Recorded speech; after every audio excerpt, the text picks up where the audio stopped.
Hey kids, welcome to the Styles Rumble tutorial series thing. Today I'm going to do a bit of an animation tutorial. It's still sort of rigging, but it's still sort of animation. I want to talk about what we do if we have a prop and we need it to connect to a couple different things. So in this case, I've got most of this guy rigged up. He's starting to come together, and I want to take his glasses off and just hold them in his hand. I don't have the hands drawn for this. I might have to put some sloppy hands together in the meantime. Right now, the glasses are connected to the head. I've got one big glasses group here, and I could take these guys off. They do have everything built behind. They have little arms. This arm is small because it's closer, so we'd have to adjust that and make sure it doesn't look so goofy. But the main thing here is that when we move his head, his glasses are going to move with it. Now, sometimes if you have a prop that's not part of the character, so say the glasses are sitting on the table, you'll come into your scene. Here we go. Got a little prop set up, so our flying table has the table legs, but that's fine. So oftentimes you'll come into a scene and you'll have your character set up. In this case, we've got our hipster boy, and we've got a table and this prop. Now, when you open up your scene, the prop will be separate, the character will be separate, and the table will be separate. And they may or not be ordered correctly, depending on the type of scene setup that your studio does. In some studios, you just get the stuff thrown into the scene and you have to order them yourself, organize them. Some scenes, there's a scene setup guy who will organize everything for you. And other places, you actually have to go and find your own characters and props and stuff and then populate your own scene. It really depends on the studio that you're working in. There's a big variety of things, but generally you'll have the prop outside of the character's group. This guy will be looking down here at these things. In this case, say we want the character to pick up the prop. Let's make it closer so I don't have to deal too much with the body. Beep. So we have our character reach out. And now to grab this prop, a lot of animators do the worst thing. They grab the hand like this, say they need it to move with their lower hand, and then they'll select this guy here outside of the group. So they'll just shift select all this stuff and then maybe adjust this and then move it like that. And now it's moving. Your elbow joint, which the person took the time to put together, is now broken. This is following along, but it's not going to tween along with this lower arm because it's not connected anyway. So you're probably going to have to do a lot of fiddly bits to get it to work. And the same issue if you're reaching up for these glasses. So now you're going to reach up, grab these glasses. You're going to have to redraw a hand for that. So they'll select this arm, this lower arm, then they'll control click on the glasses, and then they'll move the glasses with the hand, and they'll feel very good about that. But the problem is, when you move his head, the glasses are still connected to the head. And that's not the case for this prop. It's not connected to anything, it's independent, so it's not going to be causing a lot of those issues. But you're still going to have to do a lot of tracking with that hand, and finicky bits, and just selection process is going to be difficult. So there's a couple of ways that you can get this to work and cause yourself a little bit less grief. So I'm going to copy this prop, I'm going to go into the hand, and just make a duplicate of the hand. So this is not a clone. It's going to work completely independently with this previous one. And I'm going to animate it into the hand. And if I needed to, I could actually draw the overlay of the fingers right on here using my mad drawing skills, as you can see. Or I could wrap the fingers around it. So I have already built into this hand an overlay layer in case I need something to go over the top. And then I could go over in my hand and I could choose, okay, I want this thumb to be over the top of it.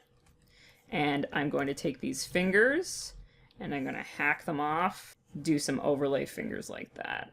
So the line layer, we're not going to see that, and just erase behind here. And that's one thing about animation, it's a whole lot of cheats. So it doesn't have to look good behind this prop. It just has to look right in the front. This guy can come out and you can see this is just like a fallacy. It's full of lies. It's good enough to put our prop in there and look like he's holding it. What I'm going to do now is we'll say on frame 12 he picks it up. So for the first 12 frames, this one just isn't there. Boop. And he'll have his other not so grabby hand. Maybe that one. And this one exists for the first 12 frames. And then on frame 12, this one disappears. Boop. and simply just get rid of the exposure. If you like having exposures all the way along, you can duplicate it and have an empty one on drawing 2. This guy's just not there. So you can have a little on-off switch for that. And now it's just a matter of having, here's frame 1. At frame 10, we're doing this on 2, say. He brings his arm in, and then on frame 12, he grabs it, and you can just sweep it a little farther along over there. And this frame, we have our grabby hand, and it's just a matter of making sure that you line your prop up about where it would be. So there you go. Just by having 2 props instead of 1, now once he grabs the prop off the table, boop, he grabs his prop, and now whenever he moves his arm, he just has that prop available. It's doing what you think the hand would do. Your fingers are not going to drift all over the place to who knows where. And you're not going to have to do some strange selection, which is just, it's just annoying. So, reach in, bloop, grabs his little prop. And this is really awkward animation, but you can see that this is way more convenient than keeping it outside the group by having 2. So if he were to reach up for his glasses, it's a similar thing. He reaches up for his glasses. That hand wouldn't be too bad if I'd finished out the back. Well, that says something for drawing behind. And now we need to switch the glasses from the head to his hand. So we could do the same thing we just did and create another group, like another copy of these glasses, have one in the hand and one connected to the head. That's one thing we could do. Or we could do a little bit of a hack with the deformer group. We need to figure out who the boss of this is. I'm actually going to make another drawing here. And I'm going to create a little handle that tells the glasses who's the boss. So I'm going to make one drawing substitution that says head. And I'm going to make a second drawing that says hand. Now I'm going to add a deformer group. Okay, so I'm going to grab my 2 hammers and hit my deformer button, the one that adds the group. And now inside here, it has a transformation switch. And it has 1 transformation. Okay, I'm going to go to the next drawing, drawing 2, which is my hand. And I'm going to add another transformation. So now I close this and open it again. Transformation 1 is going to be drawing substitution 1. Transformation 2 is going to be drawing substitution 2. Okay, and that makes these first, so this is port 0. Remember that there's a port 0 on these transform switch. This is 1 and this is 2. So now we can cut that and bring it outside of our group. We don't need that deformer group at all. We just need this drawing. And now here where the glasses are being controlled, port 0 I'm going to leave alone. Port 1, let's see what we have. So 1 is the head. So I'm going to take this head cord that's already plugged into the glasses, and I'm going to plug it into port 2. I actually need to go up here to do that. It's a little bit contrary. All right. So this is actually being controlled by the features peg. So I'm going to take transformation 1 and plug it into the features peg here. And then I'm going to plug this into the glasses. All right. Now I'm going to pull this transformation switch all the way down here with the hand. So this is the hand I want to control it. And now port 2, I'm going to plug in that hand. So this is a little bit of a convoluted thing. But now by switching back and forth between transformation 1 and 2, and we could use this handle to do that, right now the head is controlling the glasses. Doopy doopy doop. And if we switch to drawing hand, now the hand is controlling the glasses. So we can actually unplug this guy here, and we can give it a visibility node, which is something I always forget about. And it's so much better than the remove transparency. Thank you, viewers. Visibility. Boop. All right, we're going to plug this guy in. This is much better for handles. So now we can display in the OpenGL view, but we don't want it in the render view. So now we render it. Hand is gone, but it's here. Yeah, so now we've got this like super duper little handle that'll switch who is the boss of the glasses. Isn't that awesome?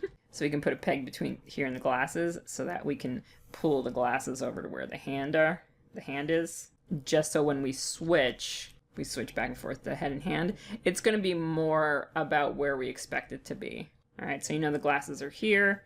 You're going to have to use this to boop, to kind of get it a little bit closer.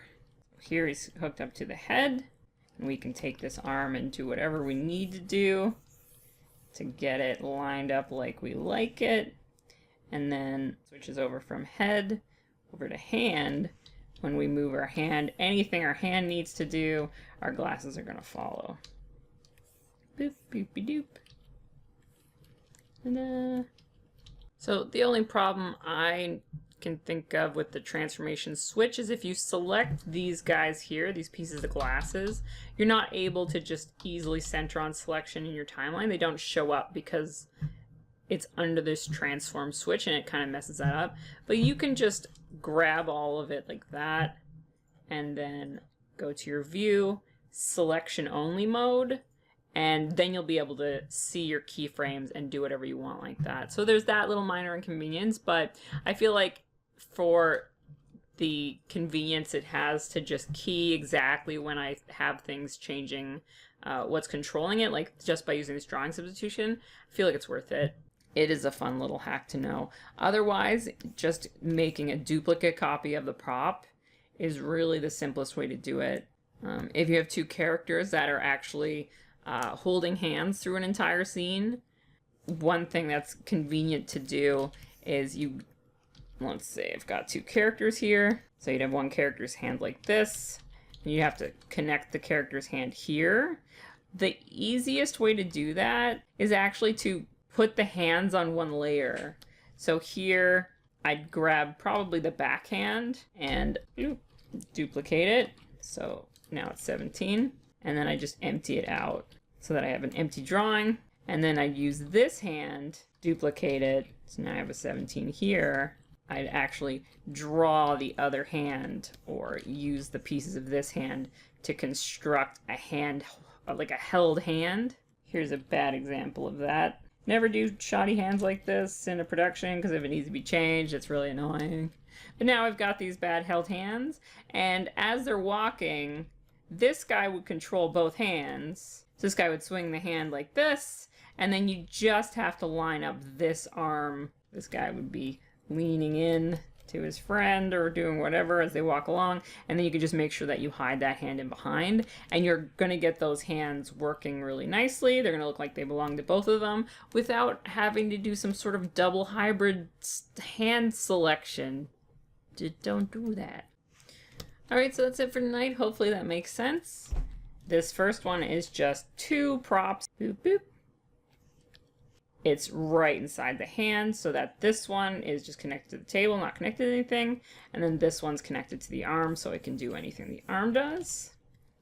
The glasses. So here we're using this hack job of a transformation switch so that we can switch back and forth between the head and the hand, controlling these glasses. But you can also do that with two props, just a duplicate drawing of that. That's no big deal. And then the third thing we did was throw this character, give him a nice hand-holdy friend. Boop. And we just put both hands on one character there, and we're just hiding the arm nub in behind. That's a totally common thing to do, and so much easier than some sort of weird selection. So what I recommend is if you are working in a studio environment, you watch your entire sequence to see exactly what the character is doing with the prop in each scene, and what complex stuff can you do at the beginning that will save you time later. There's also, if you're working in a production with a bunch of other people, if these characters are holding hands in scene 1 and somebody else has the same thing in scene 30, then there's no need for both of you to do it. Then you could just talk to that guy and see which one of you is going to do it, whoever has the lighter load or whoever is more adept at coming up with sort of rigging stuff. Always work with the people in the studio to save yourself trouble and save yourself time. And you can always also ask your supervisor if there's something already kicking around. They might have something, they might not, but if you don't ask, you'll never know. And if you go looking yourself, it might take you days. I worked with one guy who anything I could think of, I'd name it, and he could tell me the exact, if not the exact scene, he could tell me the episode and whereabouts to find in the episode. Like, oh, about 1/3 in, maybe 2 or 3 minutes in, something like that. He was super good. So work with your team. Look for ways that you can do the complex stuff first so that your other scenes work out easily. Never do this more than once. If you have 3 scenes where characters are holding hands, don't do it twice. That's crazy. That's crazy. Crazy people do that. So I'm gonna go. Sparkles aren't gonna make themselves. And I'm just up to my face in sparkles this week. So thanks for dropping by. Like, share, subscribe, all those things internet people ask you to do. And I will see you in the next video. Bye.